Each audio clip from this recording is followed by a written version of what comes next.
Think about your journey coming into the NBA, won a title at Syracuse, and you come in. People expected you to be a great.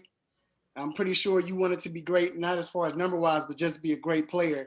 When you accomplish this feat, or I guess moving to the top 10, what goes through your mind? Because I know you say you don't really think about the numbers, but what goes through your mind? Do you take time to think about this and be like, wow, I can't believe I'm here? Yeah, I think this moment is a little bit special than some of the other moments. Even though the other moments just was coming, it was just fast, it was happening. You have a moment and it's on to the next game, it's on to the next thing. Top 10 in anything of all time is a special moment. So I don't want to take this moment for granted. Uh, I understand how big this moment is. It don't seem real because I'm actually still in it. I'm still doing this, so it ain't like it's.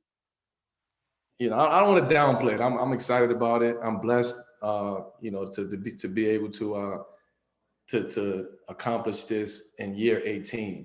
I think that's what people should look at. The fact that I'm in my 18th season. I've been doing this damn near 20 years. Still enjoying the game, still loving the game, still approaching the game the same way. And I'm here, man. I told my teammates, after the game today, it was my perseverance. It was me staying true to myself and never wavering and staying solid. That's why I'm able to be in this position today. Saltis, 14A. Hello, Melo. Congratulations about your accomplishment, first of all. Thank you. You speak about 2018, so I would like to ask you, what were your thoughts during that tough period for you? How you try to handle all those difficult things about you, and what is the biggest message, the biggest lesson that you would like to give to your kid, to the young ages about your attitude on the court? Never waver. Stay solid. Always stay on your square, man. And it's going to be good moments. It's going to be bad moments. It's going to be highs and lows. Unfortunately, I was able to experience the high of the highs and, level in basketball and just the lowest of it as well. So I know what both of those feelings feel like. I've experienced that. So I'm able to talk about it from both sides of this. So I take it for what it is, man. And, I'll always, stay prayed up and, always give my thanks every single day, because again, I don't want to take away from the fact that this is my 18th season and I'm able to do this. Casey Haldall, Trailblazers.com. Congrats, Carmelo. How would you say that you've been playing during the streak that you guys are on right now? Obviously losing this one tonight, but winning those first 4 games on the trip. How do you feel like you're playing late in the season right now, Melo? I'm just playing ball. Casey, I'm just playing ball, man. I'm doing whatever I have to do, I need to do.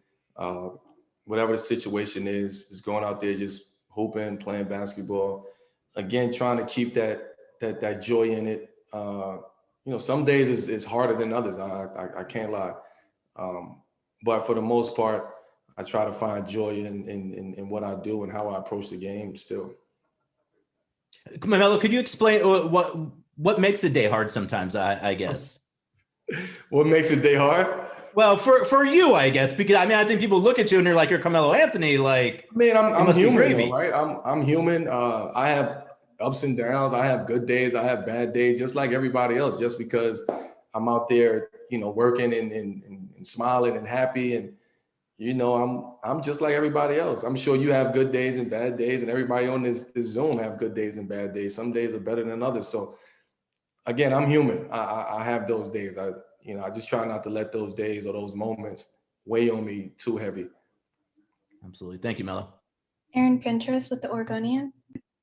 You got to the record pretty quickly after you came in the game. You were on fire. Did you know how many points you needed exactly when the game started, and that with each basket, how close you were getting? I knew this moment. I didn't know the other moments. I didn't know the 15, the 13, and 11. But 10 is something that I knew. you know, and I felt it. And I felt it coming into the game. It was my approach. I didn't want to, you know, rush it and force it or anything like that. I wanted to, you know, the game to come to me, and then it happened naturally, not forcefully. But it happened. You know, I felt good coming into today, and you know, as you can see, the shot was falling early, and I got up to a great start. So that made it easier. That made it. I could exhale. I could relax, knowing that you know, I was ready for this moment. Thanks, man. Dwight James, NBC Sports Northwest. Hey, Melo, I'm curious. This season, with all these games packed in like they are, trying to get so many of them in a shorter amount of time, how tough has this one been compared to other seasons for you? You've obviously been through a lot of seasons, but how does this one compare? Well, it's tough. I mean, we know the circumstances. You know, it's things that's out of our control. You know, trying to, you know, put in 72 games in a short period of time, and playing every other night, and you know, three back-to-backs a week is, you know, sometimes those are moments that you really have to buckle down. You really have to lock in and focus on, you know, your recovery, your sleeping. Are you getting the right, you know, nutrition? Are you drinking the right amount, you know, the right amount of water? You know, are you just doing what you have to do to stay at a top level and be able to compete on a night-to-night basis? Because the games is not going to stop coming, right? We've been playing every other day for the past couple months. And it's something that you really have to lock in and focus on. It's not the actual games that you got to prepare for. You're preparing for those moments, you know, practice days, off days. It's a constant grind. I don't think people understand that. And last question, coming back to Raphael Haynes. And Melo, you talked about the smile on your face, and you just seem like you're just in a good place right now for this last 2 years. What would your message be to the young scorers in the NBA that's trying to reach where you are as far as being a top 10 or just being a great player? What would your message be to those players? 10,000 hours. No, it's, I would just say, man, if that's what you do, then perfect what you do, right? It's easier said than done, but you have to put the time in, you have to put the effort in, you have to put the sweat in and the blood in order to be in this moment. And, you know, I know a lot of people, younger guys, probably look at this moment like, oh, it happened now and everything is happening now. But I've been doing this almost 20 years, right? I've been putting in the same work for almost 20 years, you know, the same approach to the game, the same mentality, you know. So right now I'm reaping those benefits of you know, the fruit of my labor right now. And again, it's been happening. This has been going on for a long, long time, damn near 20 years. So I would just tell them, man, perfect what you do best. Don't ever let nobody tell you what you can't do. If you can do something, if you're great at it, then perfect that and be great at that.